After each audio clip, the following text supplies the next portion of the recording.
Welcome back, America. I picked a little Dylan because whenever I interview an author about their new book, I find the music they refer to. And there's a lot of musical references inside of Testimony, Jon Ward's new book, the subtitle of which is Inside the Evangelical Movement That Failed a Generation. But Dylan's The Times They Are A Changing is the last song mentioned in your book, Jon. Welcome. Good morning. I'm glad to have you on the Hugh Hewitt Show. Dude, thanks for having me. Appreciate it. Am I correct? Is this the first time you've been my guest? It is. Yes, it is. I've been All reading right, your then we got. transcript for a long time, though. Okay, well, then you know the first question is: was Alger Hiss a communist spy? Yeah, I'm gonna pass on that one. I don't have an opinion on it, and I know that you've asked that like a million times, though. Yeah. Second one is: have you read The Looming Tower? I think I've read parts of it. I love Lawrence Wright. I don't know that I've read the whole thing. Yeah. All right. I want to introduce you to the audience. Jon Ward is the chief national correspondent with Yahoo News. He's worked for a number of different organizations. His first internship was with, I believe, at the Washington Times. You've seen him on MSNBC, CNN, and everywhere. John's been around D.C. as long as most people, not my age, but I've been around longer. Jon, you have a very interesting new book, Inside the Evangelical Movement That Failed a Generation. Its title is Testimony. Let me tell you, my view is that there are four books here. There's the story of your personal faith journey, the story of Covenant Life Church, the story of your view on journalism, and the story of Donald Trump and the evangelical movement. The first two interest me the most, the last two the least, but I'm going to let you describe for people the motivation behind Testimony. I've got 6 pages of notes, and we only have a half an hour. So I want you to be able to talk about Testimony first. What do you want people to know about the book the most? Well, I think I want people to know that if they have a religious background at all, I know that world very well. And I grew up inside a world that believed in the Christian faith with about as much intensity as you can get.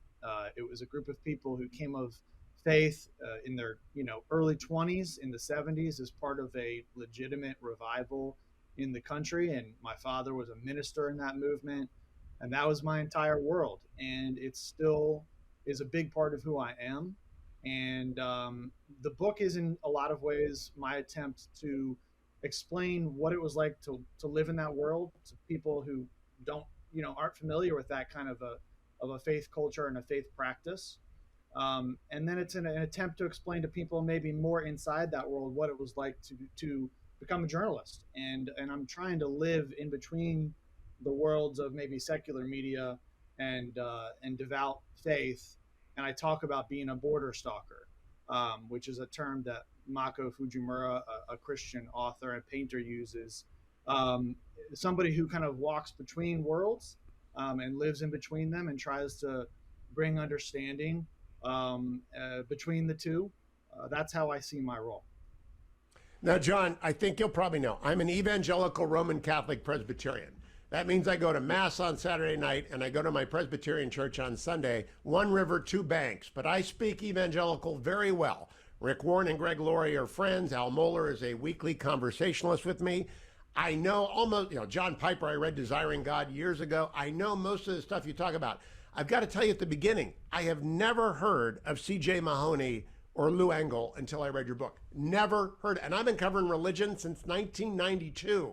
So the first question, do you think your perspective in Testimony might be jaded by that particular Covenant Life Church experience and these particular pastors? Well, I guess, can I ask you what you mean by jaded? Just that it was my experience might not reflect a more mainstream experience. Is that what you're kind of asking? Yeah, I think mainstream evangelicalism is not anti-intellectual at all. But then again, I've had Dr. Mark Roberts as a pastor for 25 years. He got his undergrad and PhD from Harvard. Dr. Larry, who's my current pastor in Old Town, is a phenomenal scholar and preacher. And Archbishop Hugh, who is listening right now and the author of 3 books, is an intellectual giant in the Catholic world. And I've written 3 books on evangelicalism. And this, I just think Testimony is 100% accurate about 1% of the church. How's that sound? Yeah, I think my dad raised a similar objection when I talked to him about the book. He does not feel like a lot of evangelical culture is anti-intellectual. Um, and I think it's a totally fair question to raise. I do think that even if you haven't heard of C.J. Mahaney or Lou Engle, I did some reporting recently. Let me deal with C.J. first.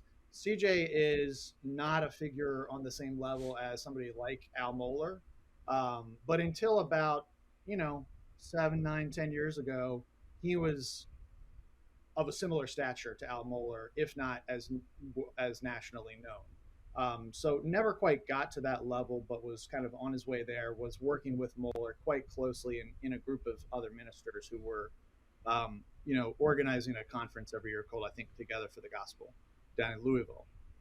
And as far as Engel goes, I think he is pretty representative of a growing slice of evangelicalism. I reported recently on a project by a scholar out of Baltimore named Matthew Taylor, who did a project called Charismatic Revival Fury, about the rise of independent charismatic evangelicalism. And I think his numbers were that about 20 million evangelicals are independent or non-denominational, and about half, roughly half of those he thinks are charismatic, right? And so out of that group, he's kind of documenting the rise of this focus on what Lou Engle is about, which is a pretty, big, in your face, focused on prophecy, tongues, a lot of dream interpretation, that sort of thing. So, all right, now that is, I'm not going to comment on that. That's alien to me because I'm one of those Catholics that doesn't like to pass the peace. I don't like hugging. I'm a Presbyterian largely because it's the church in which you are least likely to be hugged in the world is to be a Presbyterian. I do not like the charismatic approach to worship. However, I think evangelicalism is not anti-intellectual, and I'm afraid people might read testimony and walk away thinking that it's a closed universe. Now, you went to Montgomery College, you went to University of Maryland. I'm not sure your high school was particularly challenging, was it? Because if you go to a Roman Catholic high school, you're going to be reading an awful lot of Aquinas and Augustine, and you're going to be well grounded in history and literature, and you're going to have an argument with Martin Luther, and you're going to know your Latin. Did you maybe grow up in a culture that just wasn't intellectually curious enough? For sure, I didn't. And our son's going to a Jesuit high school now to remedy some of that. But yeah, I mean, I came from as I write about, I came from a very insular, small-minded community, and at times I think it reminded me of that movie, The Village, M. Night Shyamalan's. And these were, our parents, I think, raised us. They wanted to protect us, but I think they overdid it. Going back to your main question, is it representative? I think there are many streams inside evangelicalism, right? And you are part of a very vigorously intellectual stream. But I do think that there might be more of my experience than you might recognize. I was talking to an RNC member the other day about the project I just mentioned, and he was sharing that this was foreign to him as well. But I think the numbers are pretty significant. But I'm not trying to slam all of evangelicalism. I hope that's not the way it came across.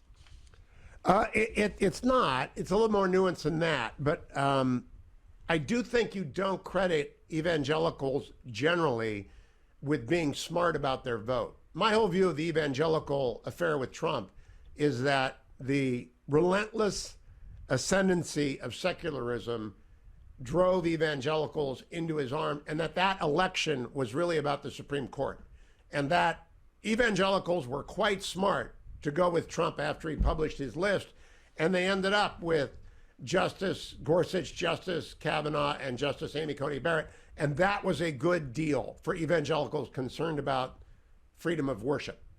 Response? I understand all that. My perspective was at the time and remains that Trump was pretty clear about his disregard for, the Constitution, for history, for sort of the architecture of our democracy. He made that pretty clear in his comments in different ways, and I think he proved that his words meant something when it came to January 6th. So I think sure, you got a Supreme Court that you like, and we came to a constitutional crisis where we came closer than I and many others would have liked to. Okay, tangent, John. If Mike Pence had done the wrong thing and put aside the ballots, what do you think would have happened? It wasn't a constitutional crisis. It was a riot, and it was dangerous, and I hope they're all prosecuted who broke in, but I've had this argument with Liz Cheney. What do you think would have happened if Mike Pence had bought it? Well, we don't know what would have happened. I think there's another scenario where, they delay it, where lawmakers are killed, where they can't get enough lawmakers to actually certify the election. And I think there was talk, I think by General Milley, of concerns about Trump declaring martial law or some excuse to take military control of the country. We don't have evidence John, that. Yeah, I think John Roberts would have gotten the court together and they would have declared count the votes in about 24 hours, maybe not that long. And they would add a Nixon versus United States 9-0 vote, and we weren't close to a constitutional crisis. In fact, my biggest argument with you about your book is you don't actually have a lot of faith that evangelicals believe in the Constitution and that their concerns about the secularization of the society are overstated when, in fact, I spend a lot of time talking to the Alliance Defending Freedom. They're out there every day combating anti-Christian bigotry. I mean, it's real. I've been reporting on this since 1992. It's a constant secularization advance that has triggered a lot of the response that you deal with. Although Covenant Life Church is different. That's what I'm trying to. That's a very different part of the general evangelical world, isn't it? In some respects, Covenant Life was not very political. It wasn't involved with things like Alliance Defending Freedom. I have no problem with people doing those things through the system that we have. But I think going back to the point about January 6th, were we at the point of a coup? We don't know. My point is we were way too close for my comfort level, and we're now at a point where the same guy is potentially going to be the Republican nominee again. And if he brought us that close last time, my concern is where do we go from here if he's president again? Well, you've just jumped into my second category of questions that grow out of testimony. I'm most interested in your faith journey, so I'm going to defer one moment to journalism. Where are you now? Do you believe Jesus Christ is the Savior, was born at a time in history, crucified, rose from the dead? Do you still believe that, Jon Ward? Yes. Okay. Do you believe in exclusivity? Meaning Christianity is the only way to God? Yeah, to eternal salvation. I have a hard time believing that if somebody who has never called themselves a Christian or maybe has never heard of Christianity, but exudes the same type of life that Christ commanded, or kind of, as a Christian would say, has the aroma of Christ, if their life looks like what Christ taught, I have a hard time believing that they don't know God, or they are not close to God. So I don't know for sure exactly what happens when we die, but that's how I would answer that question. And I've talked. That's interesting to me. Are you Orthodox? I mean, do you believe in hell? I don't know. I don't. I've read arguments both ways, and I don't really have. I would like to believe that it doesn't exist, but I'm not sure. I throughout testimony, I kept saying, this man needs to get to a Catholic church and go see the folks down at Opus Dei in D.C. at the Catholic Center, because it's just, there are some gaps here in the, I've been covering this since 1992, and I've written 3 books about Christianity and politics, trying to answer the same questions you do, but coming from a broad spectrum approach to Christian experience. You quoted Searching for God in America earlier today, and I laughed. That's good show prep, by the way, John. My hat is off to you on that. But now let's go to the journalism part. Um, you you cover Trump, and you are not neutral. I try and stay in Switzerland on Trump and DeSantis and everyone. I'm covering everybody. I'm a Republican, but all Republicans are welcome. You're not a neutral, are you? I'm not a neutral when it comes to the Constitution, the rule of law, and protecting democracy. No, I'm not. Yeah, and I think That he that made that. I think he made that very clear in 2016 that he had no regard for those things.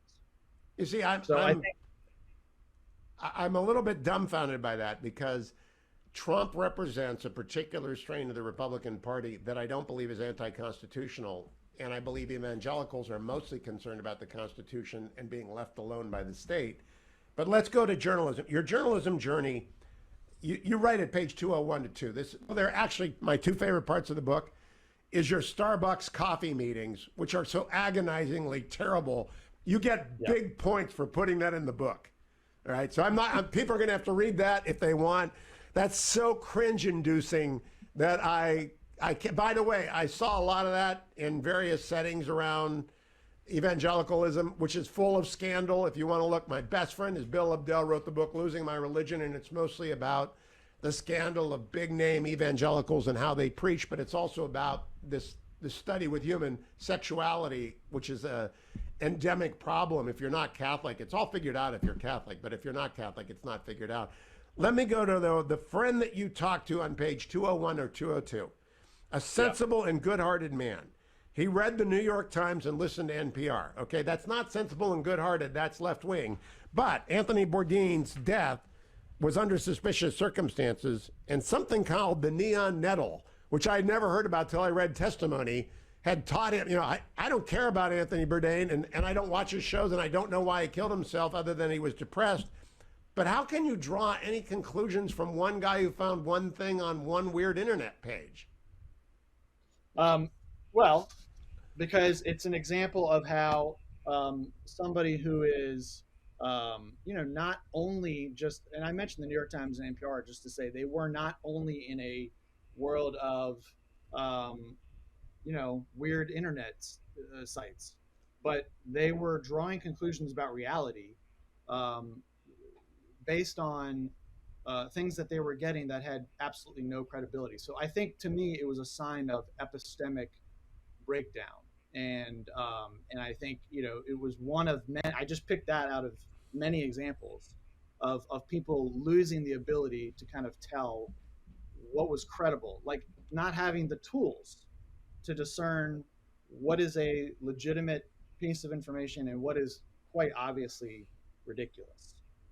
So that's why Well, that is a problem that I don't particularly associate with Christianity. It's a problem of the acceleration of information I and agree. the ability of people to do their own research. Whenever I hear someone say, I did my own research, my alarm bells go off because their own research usually isn't very good, disciplined, or deep. I got to ask you that when I brought up the Alger Hiss question, you know why I asked that of people, John? I asked that of people because it is a mortal lock that Alger Hiss was a communist spy since the Venona intercepts came out. And when people don't know that, I immediately think they may not know much about history that they haven't lived. I think this is a very well-reported book on your own history, but I'm curious if you think it is damaged at all by perhaps lack of a grasp on Christian experience, culture, and identity outside of that slice of evangelicalism that you grew up in. I don't know if it's damaged by it, but I think it's certainly true to say that I lack many of the enrichments that come from, being in a broader stream. And that's part of what I write about, is that we were really cut off from history and the riches of tradition. And that's one of the things that I'm still, in the midst of raising 5 kids who are ages 7 to 15 and having a full-time job. And those are the things I'm still trying to piece together as I grow older, and I'm in my mid-40s. Do you want them to go to youth group, John? Sure. It depends on what kind, Yeah. Okay, well, because all my kids went to youth group, and I'm awfully glad it was there. It's much better than CCD, or if you're not going to be Catholic and be a parochial, they're all evangelicals. My wife won. But if you're going to be in a youth group, and it's a good youth group, you'll get some tools that will prepare you for this culture. And I don't want people not to go to youth group because yours was kind of weird. I mean, your church was kind of weird, wasn't it? It was, yeah. And yeah, I mean, I'm not as freaked out as you are by secularization. I totally, support people's right to do the work that ADL does. But I think I'm in a little different place than you are on that, and maybe it's because you know more than I do. I'm totally open to that. No, I'm not freaked out about secularization. I'm just very happy that we have a constitutionalist court that's originalist. Because if they keep the First Amendment will all be fine. Jon, let me talk to you about the view of Christianity that you've got in testimony that suggests N.K. Clifford's evangelical Protestant mind has never relished complexity statement. That was made a long time ago. And I just don't believe that's true today. I mean, Al Mohler may be the best read man I've ever met. I've never read a book that Al hasn't actually already read. And so the closing of the evangelical mind, I just don't buy it. Yeah, I don't know. I do look at somebody like Mohler, and I see somebody who's obviously very well read, very eloquent, a good debater. But I do think there are. I get a little bit. I think I would part ways in some respects when it comes to the need to reach definitive answers and conclusions on such a broad range of questions. And again, I think you've raised some good questions about the limits of my education and my upbringing, and those are fair questions. But I would consider myself.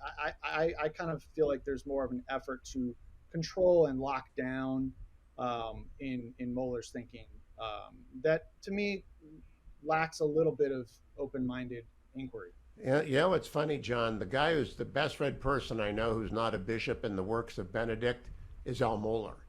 I mean, he's just such a vacuum cleaner of theology and literature. I also know Wayne Grudem, by the way, Harvard guy, and I've known Wayne forever, and I've actually read a couple of his books, but they're too thick for me, and I don't do theology that much. I'm not a systematic theologian by any means, but generally I view the intellectual diversity of Christianity to be wildly. N.T. Wright's been on this show for 3 hours at a time. It's robust. Mm-hmm. Tim Keller, I mean, it's just robust. What I think you've put your finger on, my theory of Jon Ward's book, is that your experience matches my friends who grew up in evangelical settings who hate Trump and had a bad experience with their church. And those two streams merge together into an anti-Trumpism that is somehow infecting their view of evangelicalism, or an anti-evangelicalism that is somehow affecting their view of Trump. And I just view them as completely different subject. I mean, Trump's over here, he's a political guy, and there are a lot of political people over here.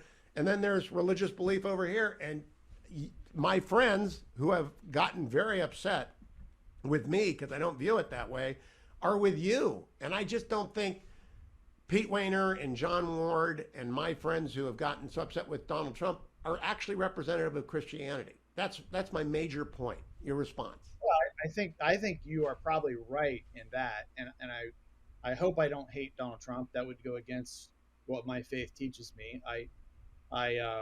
I hate to see some of the damage that has, come to the country because of his decisions and his actions.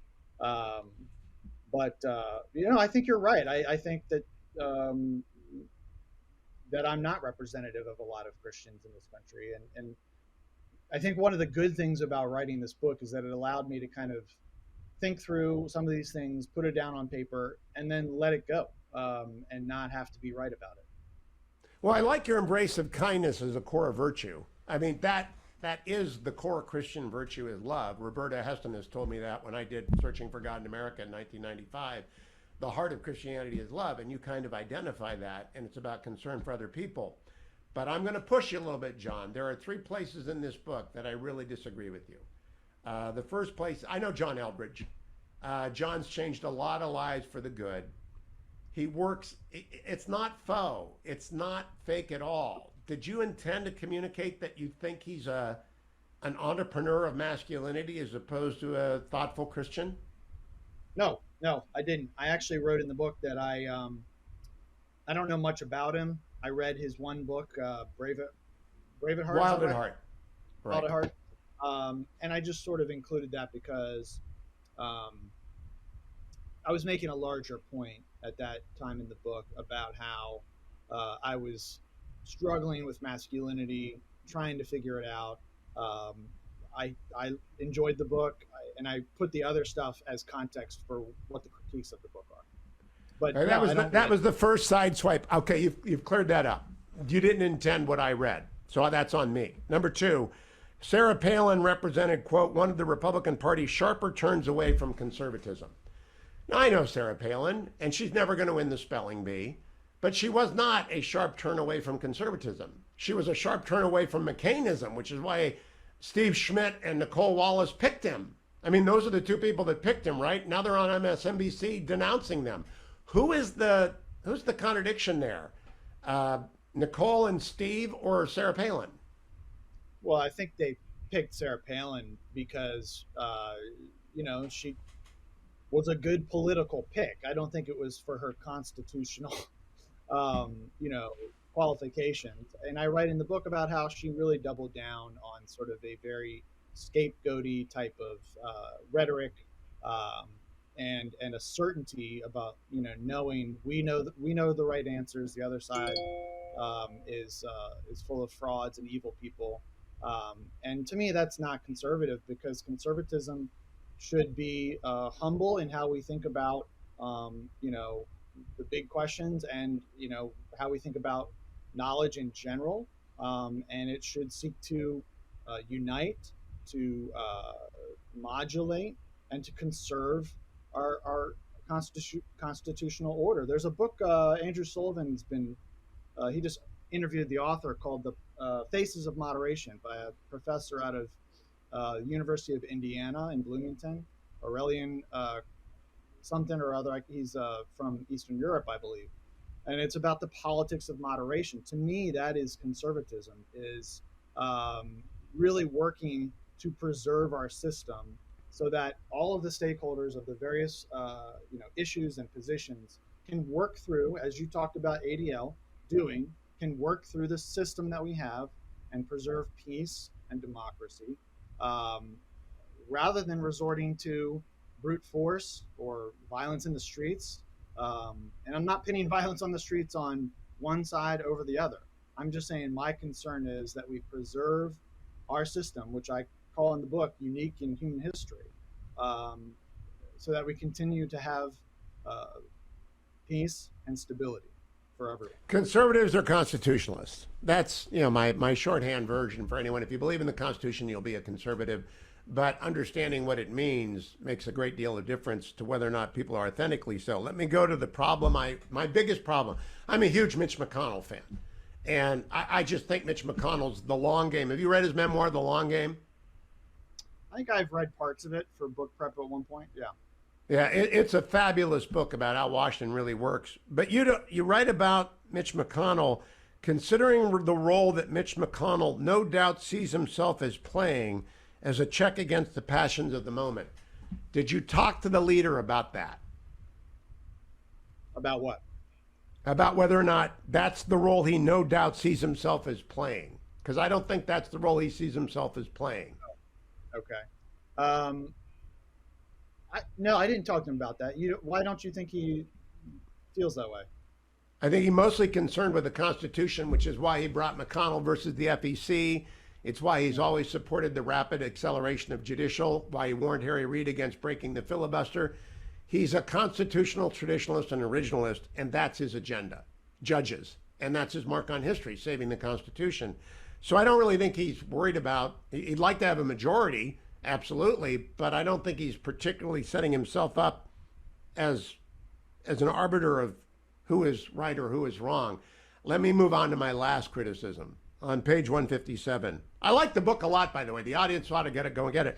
You write, I understand that most journalists lean left and that media bias is a real problem. But 15 years into a career in journalism, I know the stories that I have been told about the media were wildly exaggerated. The press deserves plenty of criticism, yet I also know firsthand that journalism is a professional trade with norms and a code of honor. It's not a profession, because you don't have to be licensed. Michael Kelly used to say on this show, it's a craft. And I've been practicing the craft for 30 years, and you've been doing it for 15. And it does have norms and it does have rules. But those norms and rules have shifted quite a lot, haven't they, John? I'm a veteran of MSNBC. I had the lowest rated show on the history of MSNBC. So I know NBC, MSNBC, CNN, CBS. I know them all. I know Yahoo News. I know Katie. I know you now. It's way to the left now. It's not center left. It's just way to the left. It's very secular. Well, just to fact check one thing, I've been doing this profession for 21 or 22 years, not 15. But, I think it has shifted a lot because of the internet and because of, I don't know about, you mentioned a lot of cable news stations there, and I generally don't watch television. I know a lot of people do. I wish, I'm a Neil Postman fanatic, and I wish most people read the news rather than watching the news. But in terms of the ideological flavor of the media, has it gotten more secular? I think Trump radicalized a lot of the press in a way that was not helpful, and I think you were kind of arguing the same thing about me earlier. I don't see myself as having been radicalized, but it did push me to a place that I was uncomfortable with, because I don't like to take a side, but I felt like he went so far against our democracy that it left me no choice in some respects. But yeah, I think we face a continuing problem now in treating everything, as we did during Trump, as an existential crisis, and it's not all an existential crisis. It's not even remotely. Not everything is going to end the world. The Chinese Communist Party is an existential crisis. Vladimir Putin is an existential crisis. Jihadist terrorism is an existential crisis. But Donald Trump isn't. And this is what I want to make sure I talk to you about before we run out of time. Donald Trump broke a lot of people. And you'll hear Trumpists say that. Donald Trump broke a lot of people. Do you, Jon Ward, think you can cover 2024 objectively, fairly, and honestly, given your positions on Trump in testimony? Well, I don't know what your opinion is on objectivity. There's a pretty age-old debate about objectivity versus fairness. Do you have a long on-record view on that? Yes, I believe in asking the same questions of everyone who's running for president or any office and letting people decide for themselves about the answers. I try not to prejudge, but I'm always very transparent about my own beliefs on specific issues. And I voted for Trump. And I was in the newsroom like you were. You were over at Yahoo News with Katie Couric. I was at 30 Rock that night. And it was a shattered place. It was a shattered media after Donald Trump won. And the earthquake, the aftershock. You mentioned Pete Wehner. Pete's been my friend for a long, long time. Pete's one of the victims of this. He can't dig out from the rubble of 2016. I don't know that journalism ever will recover from Trump. Well, can I cover the 2024 election objectively? I think, going back to my point, I don't know that anyone's objective, but I think that fairness is the standard, and I've always tried my best to do work that is fair. And I think if you talk to most people who have worked with me or been covered or written about by me, they would attest to that, whether they're on the right or the left. If I could just go back to one thing when it comes to Trump breaking a lot of people, I just think you have to look at his record from the summer of 2020 through January 6th. There was a sustained assault, not just on, a couple things here and there, on reality. He was insisting that things that were not true were true. And he kept up that drumbeat to the point where he deceived millions of people about something that was not true, that had a existential impact on our democracy. And I think, to me, that is an existential threat going forward. Okay, now we disagree about that, but that's not the point of this. Is not to debate; it's to interview about your book. I want to go to Warren Throckmorton and Jemar Tisby. Now, my Jemar Tisby is named Mark Whitlock. I don't know if you've been up to Zion Emmanuel. Mark is one of the preeminent pastors in the African Methodist Episcopal Church, and I've known him since 1992 in the riots in L.A., and I've known Cecil Mercy since then. You didn't know much about the Black church until you came in contact with Tisby. Is that my my Yeah, correct that's assessment fair. of your view? That's fair. And that's part of evangelicalism. And so I'm glad you put it in there. But the black church is part of evangelicalism. And if there's a more socially conservative element of the church than the black AME, First African Methodist Episcopal Church in LA, I'm unaware of it, actually, on cultural mores, John. They are way to the right of Donald Trump on a lot of things, but they're way to the left of Donald Trump on a lot of things. It's just that I think it's such a mosaic, it's really hard to describe the mosaic by centering on a couple of tiles. Uh, so what would be your issue? I don't think the church is dumb about race. I took away from testimony that you projected your own lack of experience with the black church onto the Christian faith generally, whereas people like me who've been dealing with black pastors for 30 years and who know my history and who teach Jim Crow and have been teaching about the 14th Amendment for 30 years, we're not surprised by it. I mean, we're very well aware of the black church and the need for racial reconciliation. It's just not news to us, but it's news to you because, again, you grew up in a silo. And you obviously love your mom and dad a lot and your brothers and sisters. It's in the acknowledgments throughout the book. But I think the silo has really maybe dented your ability to understand the Christian faith. Well, I think I've also been out of the silo for 25 years, and I've been spending every day of that time learning, educating myself out in the world, encountering, different people, different points of view. So I think to say that now at 45 I'm the same person that emerged from that world at age 20 is not accurate. Oh, I don't want to think, say that.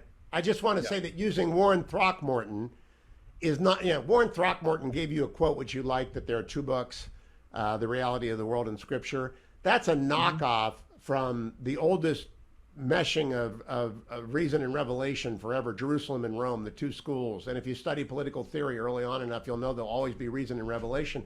I don't know why you would use Warren Throckmorton at all for any discussion of anything, given that he's renounced his approach to sexuality. I mean, why put that in there, John? I think that you actually are coming from a perspective on faith and intellectualism that you think is representative of the norm. I actually think my perspective is more representative. Most people don't have the time or the leisure to read and study as much as you do. Most people are, they're working 9 to 5 jobs where they are great and they're raising kids. They don't have time for all this intellectual study. So, I'm sorry if I haven't read all the books that you have, but I actually think most people are coming from a perspective that is more run of the mill and average. Well, I'm not trying to make that point. I'm making the point that in 1992, as LA was engulfed in riots, I was in the basement of the first AME church in South Central LA talking to Cecil Murray and Mark Whitlock, and that the experience of blacks in America is not a revelation to most Christians, and that most Christians generally feed the poor, clothe the naked, visit the prisoners. I know Chuck Colson pretty well. You referenced Chuck in this book. And I just want to be fair to Christians. Some of them are political nuts, right? And some of them are politically apathetic completely. So everything's a bell curve, John. Everything. I mean, I literally think media is a bell curve. Now, the window's moved to the left, but there's a worst journalist and there's a best journalist. And there's a worst pastor and there's a best pastor. And we're never going to understand Christianity in America if we focus on not the bad people. They're not bad people. They are insular people in the charismatic tradition. And I think the insularity has set some people up for being shocked by politics. And nothing surprises me in politics. My goodness, I went to work for Richard Nixon at the age of 22 at the Elba of America in San Clemente. Nothing surprises me about politics or religion. I'm just curious, who is testimony for? Who did you write it for? Other people that are in the silo, or people who've broken out of the silo or are angry at Trump? Who did you write it for? Well, it's not just for evangelicals in silos. It's for evangelicals And I think for evangelicals, I hope that other people uh, take a similar inventory of the ways that they've been formed, because I think one of the things that human beings are not good at in general is thinking about the ways that the views or the beliefs that they have um, were not all the product of, you know, a very rigorous process, but were rather things that were inculcated in them through their context and through other people. And so, I'm not trying to tell people who are evangelicals you have to think like me. I am encouraging evangelicals to question more. And if I could go back to the black church in a minute, or now, I think sure, you weren't surprised by some of the issues, but I think most people under a certain age, probably around my age, um, were we're coming to we're going through a process in over the last 10 years of learning a lot more about history, things that are not taught by and large in our educational system. That has nothing to do with a silo. That has a lot to do with how we talk and teach about race. And so I think there was a reckoning over the last several years that has now had something of a backlash. That's what I'm writing about. It's not as if I'm emerging from, some cave and just discovered that there's racism in the country. I'm writing about things that were happening to the whole country over the last 10 years. And then for people outside of evangelicalism, I want to create empathy because I think that it's really important that religious conservatives, and I'm talking about normal people as well as leaders, have a place at the table. Because if they don't, then I think that they will gravitate towards more extreme voices. Some of the ones that are featured in this Charismatic Revival Fury podcast series, which I encourage people to go listen to, because I think it's more significant than you might recognize. Well, I am a reader like you. I'm not a listener. It takes too much time. You can absorb a lot more if you're reading fast, which is why this show is based every single morning on the Times of Israel, the Financial Times, the Telegraph, the New York Times, the Washington Post, and the Wall Street Journal. Those are our 6 sources every morning so that I get a full spectrum of the world and a full spectrum of political points of view. And you can do that a lot faster than watching an hour of television. I think television is a disaster. But podcasting is also a danger, John, because to be attached to a podcast is to go down a silo, another silo. And the one thing I agree, I want people to know about your silo, but I also want them to know I'm not sure I trust you as a journalist. And the reason is you hate Donald Trump. And, Donald Trump represents so much between the coasts. He spoke to so much that to hate him, even when he's wildly wrong on, and I've gotten him wildly wrong more than anybody else I think in America has, right? Nuclear triad, Soleimani. But then again, he goes around and kills Soleimani. I just don't know that you can be a good journalist if you're that set in stone about Donald Trump. I don't know that you could actually report on him fairly in this cycle. Well, I don't hate Donald Trump. I love truth. And Donald Trump took a 2x4 to truth. And it's my job as a journalist to stand up and represent what is true when he does that, and that's what I've done. And I think in terms of my record, I would ask you to talk to anybody I've ever written about. I think I have a well-deserved reputation as somebody who is fair, thorough, and has done a good job. You do. That's why I have you on. That's why I read testimony, because of your reputation. I just think after reading testimony, beforehand I would have said, oh, John should moderate a Republican debate. Jon Ward could do a presidential debate. I don't think you could if Trump was on the stage. And that is, by the way, not a Ward problem. That is a problem with journalism. That is not, you're not like the only guy or gal inside of the Beltway who has decided he is anathema. But what do you say to the 40% of them? What do you say to the 74 million people who voted for him? What do I say to them? I think that he took a 2x4 to the truth in 2020, and I think people should consider that as they vote going forward. If you think I'm not fit to moderate a debate because of that, um, I'm okay with that because I would have questions about your judgment in that respect. Yeah, and that's fine. I want to go back to the January 6th of 2017, which isn't in your book. This is the journalism part. Your book is about Christianity and journalism and Donald Trump. I want to ask you about Donald Trump. When Comey, Brennan, and Clapper go to Trump Tower, and Pompeo is there as well, and Comey gives them the Steele dossier attached to that, was that an intentional effort to undermine the Trump presidency before it began, Jon Ward? I, uh, I'm not sure. You, I don't know. I have plenty of criticisms of the way Comey handled that, but I have to say, from the very beginning, I viewed a lot of the Russia stuff as um, a distraction, not as a distraction.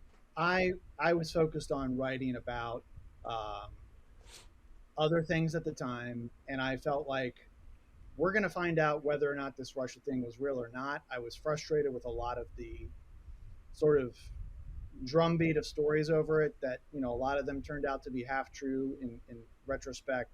So I have a lot of problems with the way Russia was covered um, then, and I have a lot of problems with the way it's conveyed now.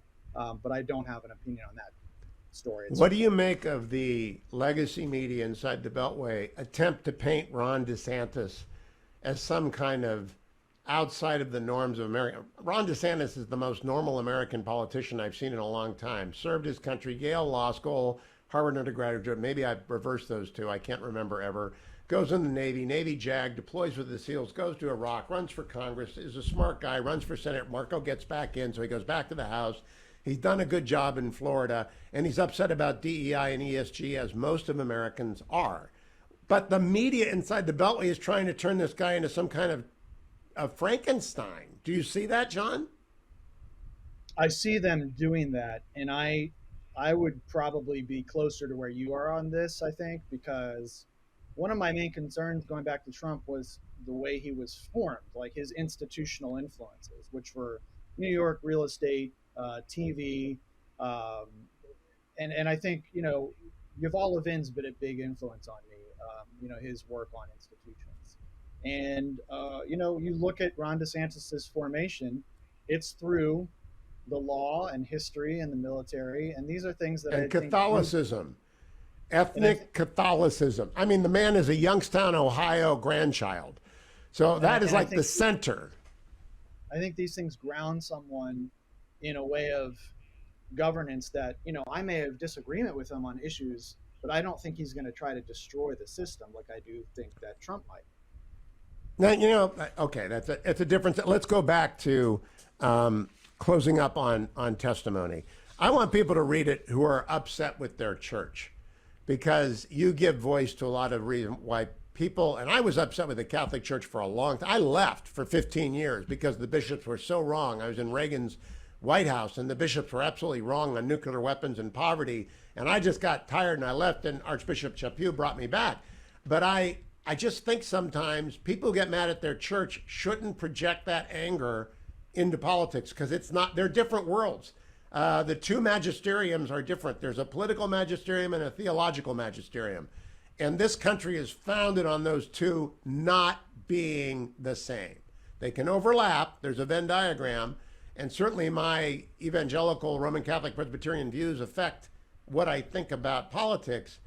But I just don't think it's dire. I think actually it's good for the world that we have a broad spectrum Christianity going full bore in the United States and in Africa.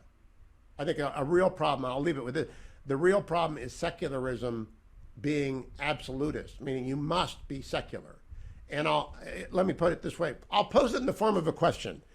How many church attending people work at Yahoo News? And by that I mean weekly or near weekly. I haven't taken a poll, Hugh. I don't know, but I've worked over the last year on a lot of stories about faith, and I talked to a guy named Eboo Patel. I don't know if you know Eboo, but No. uh, he runs an interfaith organization out of Chicago, which I believe is called Interfaith America. I'm sorry if I got that wrong. But in talking to him, he opened up my thinking um, to the ways that, not that I hadn't thought of this before, but just he presented a new point of view to me on how much faith is a spur to action in the public realm. That might sound kind of basic, I guess, but he's really focused on um, promoting the need for faith in the public square from a pluralist point of view. Um, and so I agree with you on that. I think, these are some of our most noble impulses, and they drive us towards goodness. Um, I think that there is a significant portion of evangelicalism, not all, but a significant one, that has had an insufficient catechesis for how to live out their faith in the public realm. I think it has been truncated a little bit too much towards one issue, uh, but I'm in agreement with you on the need for faith. I'd recommend Archbishop Chaput's book, Render Unto Caesar, and A Life Worth Living, or What's Worth Living For. But I do go back. Have you met Charles Trujillo yet down at the Catholic Information Center? Because if you're doing reporting on religion, that's where I would send you. And also up to the high school that Opus Dei runs. I can't remember the name of it. Arthur Brooks sent his kids there. And it just seems to me that the edges in the book that gouged me would be rubbed a little bit lower if you found more sort of evangelical intellectuals that as Mike Gerson was, right? Mike Gerson didn't like Trump either, but he worked for the most evangelical president we've ever had, W. And I just think that's manifestly true. I think he was by far the most evangelical president in modern times that we've had. You agree with that? Who's that? George W. Bush was the most what? Yeah. Most evangelical president. Yeah, I agree with that. And, to go back to Gerson, obviously there's lots of evangelicals who are intellectuals. But, Mark Knoll, who's a historian of evangelicalism, he didn't write the Scandal of the Evangelical Mind in 1995 for no reason. Like, there's something to this. Oh, no, there is. He had been teaching at Wheaton for a number of years. He became a Catholic, which is, I think, a natural progression. Al Mohler and I talk about all the time. If you want a really true systemic theology, you would go get Aquinas. But what I'm trying to communicate is that those stories are everywhere. The church does so much good, and part of that is the pro-life movement, and I believe in it. But I want people to understand it's a vital part of politics, and church people just need to know more about politics, and political people need to know more about the church. You help in that regard, but I don't want them thinking that if they're a secular person and they come to testimony, I don't want them thinking that your experience is general. It's not. I think it's rather rare, actually. Yeah, I don't agree with that. I don't know how you would prove it. But I think one of the distinctions I make in the book is between private character and public character. And you talk about Christians doing lots of good. I agree with that. Christians, churches, millions of people across the country are taught every Sunday how to be a good father, how to be a good husband, how to be a good boss, brother, sibling, etc. What I think has, by and large, across the board, not everywhere, but pretty significantly been lacking, is a culture-wide way of teaching people how to apply their faith to public life and exercise public character. I think it was Reinhold Niebuhr who called it civic righteousness. And I think that's the part of evangelicalism that has been lacking. I'm not an expert on it, but I think I've identified it as something that we can do a lot of work on. Well, it is out there, and we agree on the objective, and I think testimony is a good first step for people. By the way, it's very well written, John, so congratulations on that. Inside the Evangelical Movement That Failed a Generation. By the way, have you seen the Jesus movie, The Jesus Revolution? Not yet, no. Okay, I would recommend it to you. It sounds to me like your mom and dad came right out of that moment, right out of the heart of the Jesus movement. And that was not particularly intellectually rigorous. Did you go to high school at a affiliated high school to the Covenant Life Church? No, it was a Baptist-run school. Okay, so was it intellectually rigorous? Not particularly, no. Where we're going to close and where we're going to agree, we got to make the next generation smarter about everything. How's that? I mean, that's always a good goal. It's hard to disagree on that one. Yeah, that's why I wanted to end there. Testimony is a fine book. Keep coming back, Jon, and we'll talk politics purely the next time, all right? All right, thanks, Hugh. Thank you for having me on. I appreciate it. Thank you. Great book, Testimony by Jon Ward. Thank you, Jon.